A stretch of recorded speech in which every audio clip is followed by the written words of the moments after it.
What is up, everybody? Welcome back. Episode 34 of the Texans franchise. And guys, we are coming off of a pretty heartbreaking loss to the Chiefs. If you didn't catch the game, we had the goal line stand. Our defense shut down the running game 3 times in a row. We get the turnover on downs, but we're at our own 1-yard line. Then we try running it to the outside, end up getting stopped in the end zone for a safety, and then we proceeded to allow Patrick Mahomes to drive down the field and kick a time-expiring field goal, ending in a 22-21 loss. It was pretty rough, but we did see some good things. Dylan Gilbert went toe-to-toe with Patrick Mahomes, and I think he played rather well. The run game was not used very often.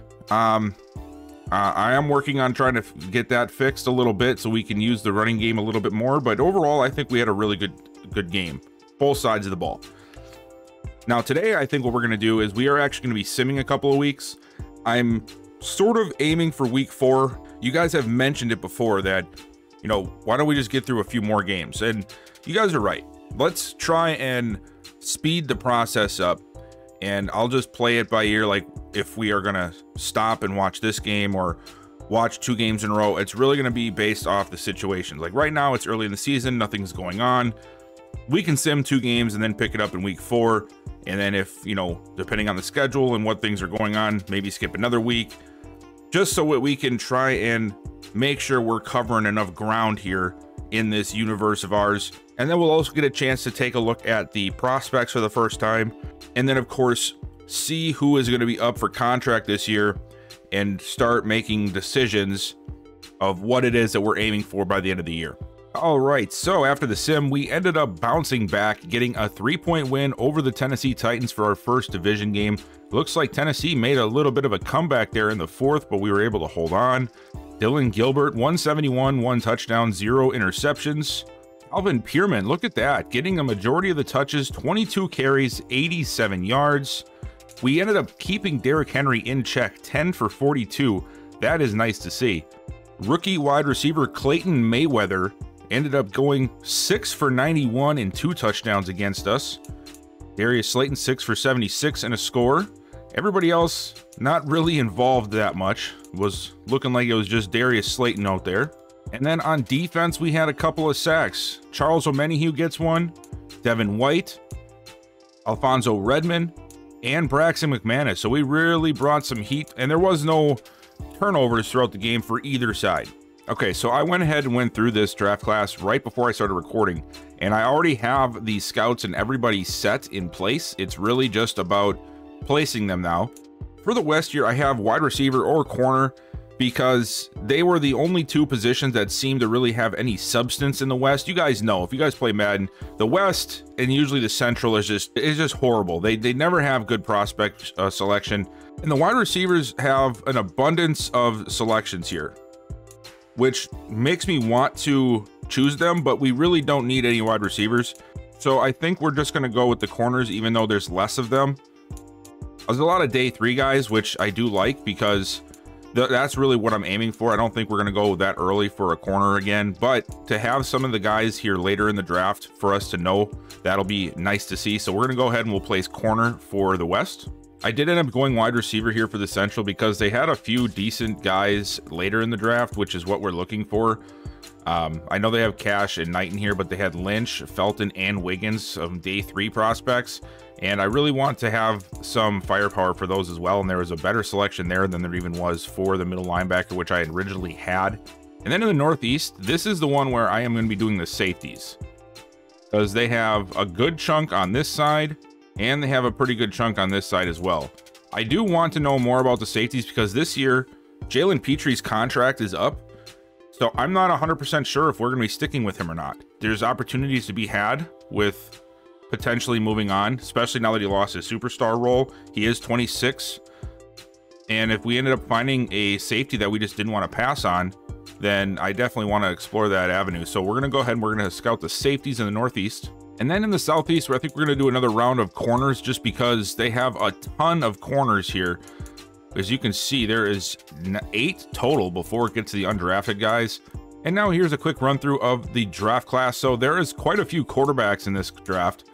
Eric Dupree is the top guy, Christian Trent, Eric Carden, Jonathan Finnegan, and Alex Kinney, all round 1 potential prospects, and then it drops all the way to day 3. I will be looking at some of these guys here, like McNeil, Cohen, and maybe Caldwell, or see if there's a couple of guys in the UDFAs, because I do want us to bring in a young guy for the quarterback, for the second quarterback position. I don't believe we're going to be re-signing Gardner Minshew this year. We're just going to let him go off into free agency, and hopefully we can replace him with a younger guy. Running backs, I mean, there are a good selection here. We just drafted Pierman. We drafted Hopkins, who honestly could probably play running back if need be. We have Sweet and Pierce, which we don't even know what we're going to do with those guys yet, so we are good. I'm not even concerned with the running backs. And it looks like they have another day 3 projection for a fullback, Bernie Teague, so I'm going to be curious to see if he comes out like Hopkins did, where he's more of like a running back. We'll check on him. Not that I'm going to take him, but I'm just curious because I haven't seen that up for a long time, and now all of a sudden I saw it two times in a row. Wide receivers, they have in abundance. There is a lot of wide receivers here, a lot of round 1 guys. It's every area of the draft is covered in wide receivers. Will we draft a receiver? I don't know yet, but you want to know what? We are going to be at least looking in those areas to see if there's something that we should consider. Tight ends, nobody in the first round, a few mid-round areas for the tight ends. We shall see what happens there, but with the guys we have, we're pretty much set. We don't have to even look at these guys or draft one. We're good at offensive line. We have a bunch of young guys behind our veterans, so I'm not concerned there. I'm just going to sort of cycle through these guys so you guys can get a chance to see what these guys look like. And, you know, if we'll end up looking into it deeper as the season goes on. There's a lot of right tackles. A lot of right tackles. Look at that. 8 of them with a potential first-round grade. That is a lot for one position. Defensive ends is where I really want to hone in on, because Grenard is not getting any younger. Right? I want to bring in somebody that can take over for him. And McManus is, you know, obviously McManus is going to be good for us, but we need to make sure we have the future set at the end. And I know Grenard's contract is going to be coming up soon, not this year. And then looking at this, look how many defensive ends they have just in left ends. A lot of first round options. So I figured this is a good year for us to potentially take one early. We'll see what it comes down to or what we decide to do, but there are quite a few guys here that I'm really interested in looking into more. Defensive tackles, I think we are pretty much set at. I don't think we need to worry about that too much. Outside linebackers, not a whole lot here. That's why I didn't really scout them at all. There might be a guy here for a filler or something at some point. Middle linebacker, I would have liked to focus on the middle linebackers somewhere, but they just don't have enough. The corners are not exactly top heavy, but there's a good chunk of them down here in the later parts of the draft, which is where I'm sort of looking for them. Going all the way down. Look at all these day 3 guys. My gosh. All the way for 20 of them, and of the 20, 11 of them are day 3 prospects. So that is where I'm trying to really potentially score another corner if we do go that route. The problem with the safeties is there's a couple of guys that I've already liked, but I was not able to actually scout them too well in the areas that we have, because I don't plan on us taking a safety early. So it would be probably somewhere between, I don't even know if I'd go second, third round. I might even go like down here, 3rd, 4th round. And then there's guys like George Bonds, Juan Gore, Marco Hills, and they just didn't really line up for me to scout. And at the strong safety position, there was a few guys here. This is not a very deep position group. I did want to see more from Chambers and Farley to see if there is any type of reasoning for us to take a safety so early. Same for Elliott and Haskins and Howard. We'll see. I don't know if it'll warrant us taking a safety early or not, because there are some names here that I initially like, but we'll see how it plays out. So I just simmed to week 4. Week 3, we did not fare all that great. It looks like we made a valiant effort in the 4th quarter to come back, but it was not enough, and we fall 28-23 to the Indianapolis Colts. Dylan Gilbert had 202 yards passing, 2 touchdowns, and an interception. Calvin Pearman once again leading the day for us, 14 for 70. Alex Poe, 4 for 71. And then 3 for 62 and 2 touchdowns for Darius Slayton. That guy just finds the end zone.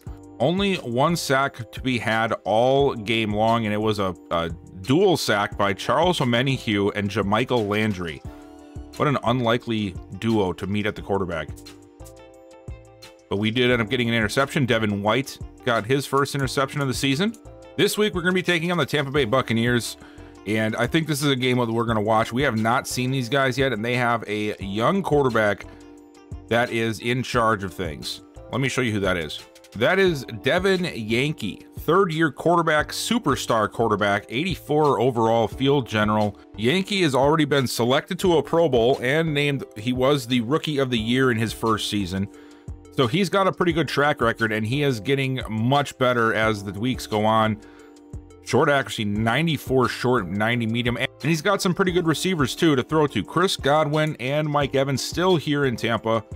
They've also brought in Daniel Rogers in his third year, Deshaun Kitchens in his third, and Denzel Rose. So they went heavy in wide receiver for the first draft, and they also drafted Joseph Foley in the third round and ended up finding somebody who could almost be a starter for them. So we'll probably make sure that Foley is starting, considering that probably is what they would do.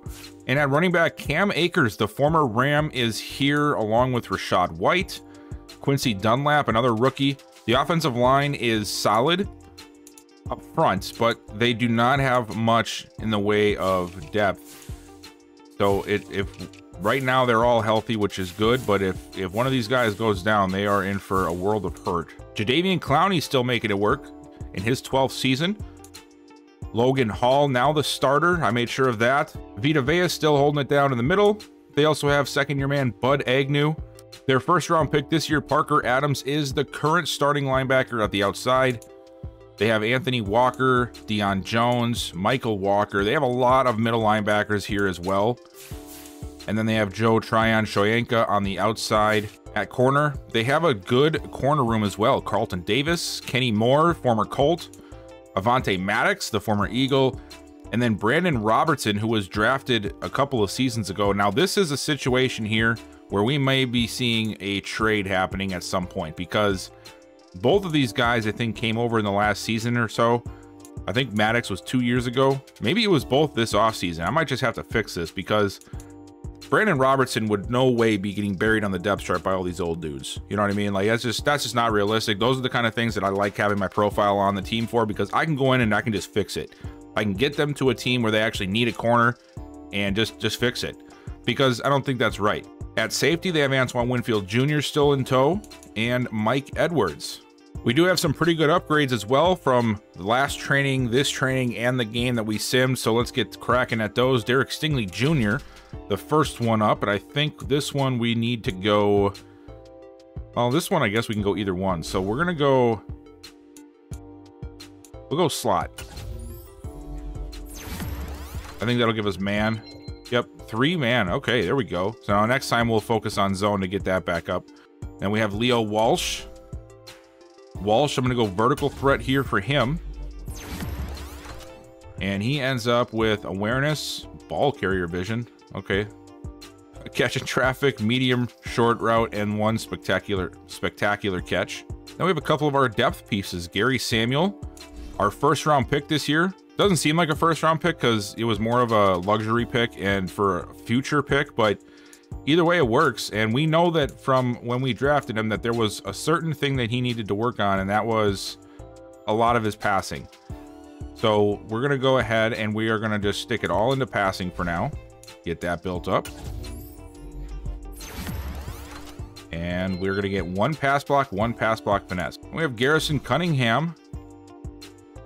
And let's get his run stopping up a little bit. We don't touch that enough with him. There we go. We got block shedding, play rec, pursuit, and strength. One last thing before we get to the game, and that is the re-signs. Beginning of the season is such a crazy time because there's just so many things that pop up right away. So I know this video is probably going to be a little bit longer, but what else am I supposed to do? You know, am I not supposed to show you guys this stuff? Got to do it. We got Derek Stingley as our top re-sign candidate. You know we're going to be going after him. Kenyon Green, that's another important re-signing. Jalen Petrie, like I mentioned before, he is in his contract year. Darius Slayton is in a contract year. Damian Pierce, Bobby McCain. Well, Bobby McCain is just going to be gone. I mean, he's really just a year-to-year filler. We'll see. But Riley Patterson, Ross Blacklock, Ryan Wright, Christian Harris, Devontae Davison, Solomon Kinley, David Moore, and Gardner Minshew. So we have quite a few guys that are, I guess, not very important to the team, but at one point or another were considered people that were going to be future contributors. So there's gonna be a lot of tough decisions to make here. Like, first look, I don't think Minshew comes back. I think Moore comes back, maybe Kinley. Davison I'd like to see bring back because he's been pretty good for us in the return game and also in relief efforts. Christian Harris, probably won't bring him back just because of his interest level, and then also for the fact that by the time he's even decent enough to play or start for us, he's going to be 27. Definitely want to bring Ryan Wright back. Just looking this over. Where the questions start is right here. Do we bring Pierce back? Right now, I say no. That's just my gut reaction, my first reaction. No. Will that change? It could. Darius Slayton, do we bring him back? My first reaction? I don't know. I really don't know. He has no interest in re-signing with us. He's 28, going to be 29 by the time this contract would take effect. Right now, he wants a 3-year deal. Do we want to bring him back for that? Or do we want to grow the guys that we have? Jalen Petrie, again, I don't know. I don't. You know, I mentioned this in the, I think I mentioned this in the offseason video.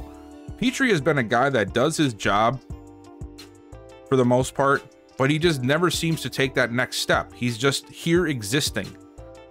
And I thought for a second that he would change, but then he ended up losing the superstar that he gained in the whole re-roll process. And now he's just star again. And it's just like, is he ever going to take that next step? And if not, then do we want to keep pushing him? So I'm really torn on that right now. Kenyon Green, easy answer, yes. Same with Stingley. These two are going to be staying here. We are going to make sure of it. They are interested in re-signing with us. They are important pieces to our future. Speaking of very important, let's go ahead and let's just get Derek Stingley out of the way. He's an 83 overall. He's 24. He's superstar development. I want to offer him the player-friendly deal. That's a 6-year deal, but I'm also going to up this because Madden is still not really... Madden just doesn't know how to do things with contracts, man. It's really upsetting because this guy should be asking for like $100 million deal. If this was the real life situation, you know, 10 mil a year for a top flight corner who's young in today's day and age, that's nothing.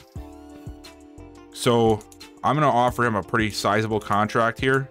There, 6 years, 81 million. I think that is a good offer, a good long-term offer. This might still be low for today's standards. And I know he's going to take it because we overpaying the crap out of him, but... And there we go. Derek Stingley back in tow for 6 years. So we've got our corner for quite some time. And then it's time for Kenyon Green. And I'm not going to mess around with him either. Player-friendly deal. His is 3 years, 35 million, which honestly, that is actually accurate. That is not a bad offer whatsoever. So we're going to stick to that offer. And he's excited to sign. So there we go. Two biggest fish already taken care of. And a lot of question marks remain. This is a make or break year for a good portion of the roster as we know it. Looks like we got ourselves another night game, this time on the road in Tampa Bay, taking on the Buccaneers. It should be a quality matchup. We come in at 1-2, the Buccaneers 2-1. We lost last week, we won the week before, and of course, we know we lost the season opener. We need a big win here tonight to get back to 500, and hopefully we get a chance to see what Pierman looks like in this offense as the main starter at running back. After falling down by 3, we come back out here for our second attempt on offense. A quick throw over the middle to Tyler Jones, and Jones makes the catch, and he's got the first down. A nice quick throw there from Gilbert. 2nd and 8. Gilbert scanning, fires. Walker makes the catch, And Walker taking shots, but second effort gets him the first down. Pearman and Hopkins in the backfield. I did put Hopkins at starter. Hand off to Pearman, who gets a gaping hole up the middle, and he's still on his feet. Down to the 20, the 10, and dragged down at the 6-yard line. A huge run. Not good when you start from the 5-yard line, because now you're in the goal line package. Oh, we're going to throw out of it. Throwing short to Sweet. And Sweet is brought down behind the line, and the drive is going to end on a field goal attempt. Last time out, our offense had a really, really good drive, basically because of Pearman's awesome big playability. And now we're going to go back to the ground, and oh my gosh, Vita Vea just destroyed our lineman on that play. Wow, that was just a good play. I can't even get upset about that. 2nd and 11. Gilbert, quick throw, and he throws an interception. It's the rookie, and he's going to take it all the way for the touchdown, and we're going to find ourselves down big, and it's Deion Jones, not the rookie. Deion Jones with the pick. He just jumps the route, looking for Walsh in the hook area, and he throws it too late. Jones, maybe a little bit of a sell there to make it look like he wasn't on top of things, but ends up coming back and absolutely flipping this game on its head. Defensively, we've still been doing a good job. We haven't given up much of anything on the defensive side of the ball yet, as we give up a big pass over the middle. Yankee throws it, and there's a flag down, and it's going to be pass interference. Handoff, Akers, and Akers just literally running past our defenders as they don't even try to tackle him. Unless our defense comes up with a big play here, we're going to be in trouble. Yankee scanning, fires it short again. It's caught. And I think it was Cade Otton once again. It is his 4th catch, only 17 yards, because he's been pretty much the go-to on dump down plays. And now Akers finding a crease down to the 12. Defense could really use a stop here. You guys could, like, you know, get up there and stop him before he gets the first. And we do finally get a stop. It's Redmond again, getting back there and stopping his momentum. Look at Redmond timing it up and just peels off that block in the nick of time. And oh no, they're going to go for it anyway. Why not? I really was expecting to kick a field goal here. Can we do it again? Handoff. No, we can't. Golly. It's the fullback, and they pushed us so far off the line we didn't even have a chance. 1st and goal. Yankee to the end zone, wide open. Mike Evans. Where was the defense? We had 4 guys all just standing around him and nobody covering Mike Evans. Well, I mentioned I wanted Gilbert to be a guy that can take over a game and control and command the offense. Well, here's your chance, guy. Oh, that's not a good start. Wow. The way that this game just flipped on its head is just crazy. Honestly, the interception just completely destroyed us. And now Gilbert is just running all of... Where are you going, man? Parker Adams, there's the rookie, as he gets his first sack against us. I mean, we're just shooting ourselves in the foot at this point now. 3rd and 22. Gilbert lets it go, but it's thrown away. There's nothing there.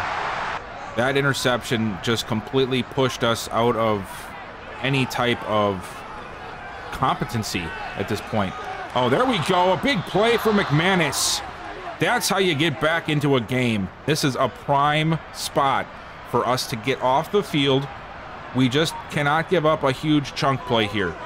Yankee going over the middle. And, oh my God, I thought we gave it up. I was about to lose my shit. And they're going to try a long-distance field goal. See, I can't fix it, guys. I tried. I really did. Now at least they have the leg for it, right? I mean, I guess there's at least that. So after the missed field goal, we get a sort of a break there. And now we have the ball at midfield already. Here we go. It's a handoff to Sweet. Sweet right up the middle. Plowing forward to the 40. And he's going to be just short of the first. Gilbert. Drop back. Lets it go. He's got Poe underneath. And that's going to be a first down to the 32. Going to be play action. Gilbert throwing it to the sideline. It's caught. I think it was Poe. It looks like it was Poe. It was. Big catch on the sidelines, getting his feet down. Now just like that, 3rd and 10. Big drop back for Gilbert. And he's going to throw it short to Pierman. Well, that was a bad decision. And we're going to have to settle for 3. We need this defense to start making some big plays, though, because our offense is just struggling. And wow. Well, couldn't have spoke that into existence any better. 3rd and 3, though. Short throw. It's caught. Nobody is there. And we give up another first. There's got to be somebody responsible for the flat route, right? I mean, most defenses have that. We didn't. Oh, intercepted! Greedy Williams! And he's gone! Just like that, just like Tampa Bay did to us in the first quarter, we do it right back to them. Greedy Williams jumping the flat route. And he's going to take it all the way for a touchdown. Wow. That is a big turnaround for us. We have been trying to get something from this defense for quite some time, and we finally get a game-changing turnover. And now we're going to go for 2 to try and tie this thing up. Why not? We got them spread out here. Handoff, Pierman. Nobody was blocking. Jeez Louise. All right, so we come back out here. First time we've had any kind of momentum on our side since the first quarter. We find ourselves down by 2. Gilbert lets it go, incomplete. He was hit as he threw the ball. Put it off target a little bit. 2nd down. Quick throw. Pierman streaking up the field. He'll make the catch, and he's got it for a first. And that was the thing right there that we just didn't seem to have before. You're noticing that Gilbert has been able to find Pierman open in the passing game as well, which has been a big help for us. Gilbert looking, he's got Walsh. Walsh double team, still hauls it in for a gain of 2. But having a guy that can catch it out of the backfield is definitely helpful, and Pierman has given us that today so far as he takes the handoff up the middle, gets the first down. He has almost as many catches as he does runs. But in both areas, I think he's had a productive day. Gilbert under pressure. He's going to find Pierman again. Pierman slipping by 1, making a 2nd miss, and is brought down at the 39, a gain of 9. Wow. Love watching him play right now. 6 catches, 62 yards for the rookie as Gilbert looking to the sideline and Slayton with a beautiful sideline catch. Handoff, Pierman right up the middle, nobody home, and he'll get down to the 19. What do we do here on first down? We're in the red zone. It's a handoff to Pierman, and oh, Pierman gets held up by our lineman, it actually looks like. That was Pearson who just pretty much stopped him. Play action now. Gilbert throws it to Sweet, and Sweet gets it for 5 yards. Nice play there, 3rd and 3. We're going to throw it again on 3rd. Gilbert running, fires, incomplete. And we'll have to settle for 3. Way too many field goals today, but this is also for the lead, and we will get that lead. 21-20. The offense still sputtering in the red zone. That's something I can try to adjust in the play calling. But we do have the lead, 21-20. Yankee over the middle, throws it short to Kitchens. Try and maintain here. Oh, a great play there by O'Menihue. Slips off the block and brings down White immediately, 3rd and 1.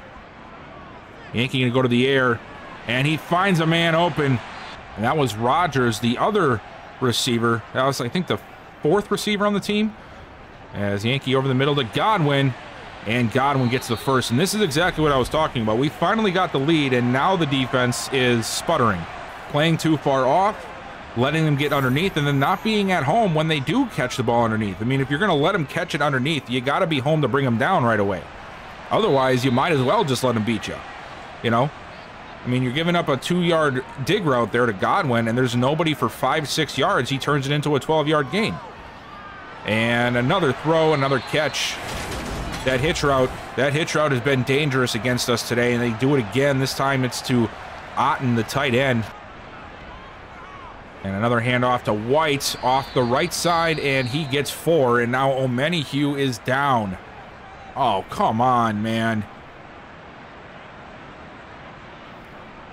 And I gotta be honest, as much as I hate seeing that, there have been absolutely like no injuries to us this year, so I can't be too upset.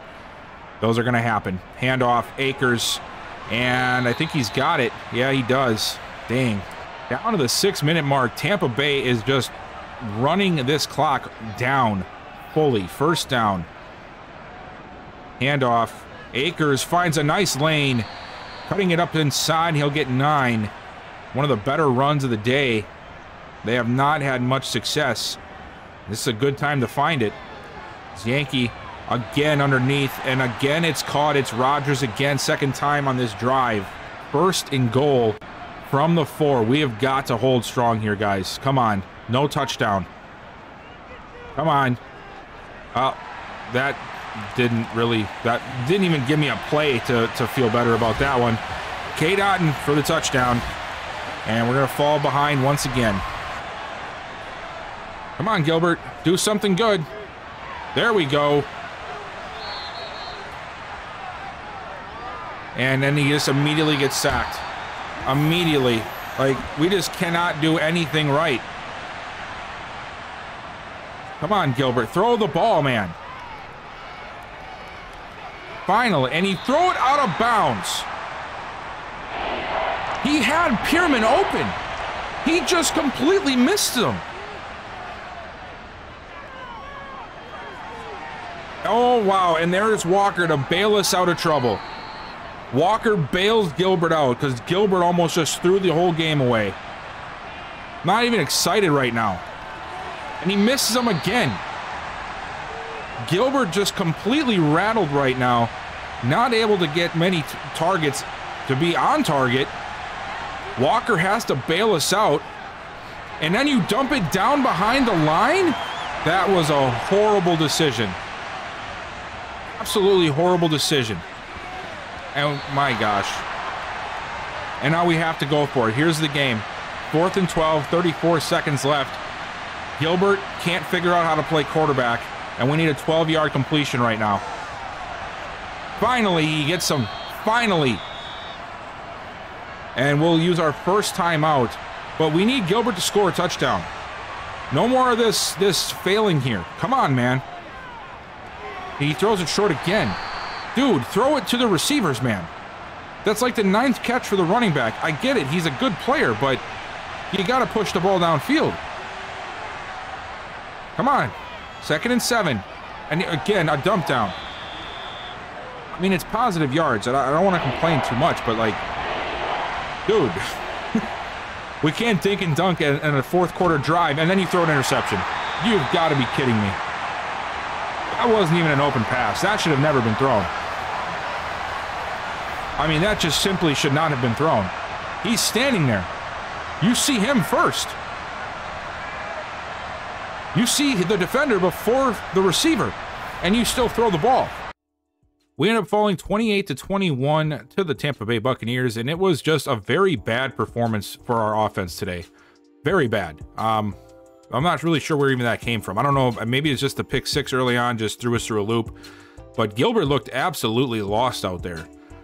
Very weird. And we are going to fall to 1-3. Not a good way to start the season. But yeah, I mean, geez. I'll probably do some tweaking with the playbook now, just to see where I can adjust some things to help out, because it looks like Gilbert just does not know what to do. Maybe I can try and see if there is some better short route combinations. Maybe there's too many medium route combinations that's just the line's not holding up for. You know, there's obviously there's things that I can put into the book that can hopefully help, but I'll have to see what I can do, because that performance was horrible. I'm not exactly sure which game is going to be next, because I mean, right now it's just sort of maybe the Jags game in week 6. Maybe that's where we start next. Any week that we sim, we'll do here on end video, so you'll see it.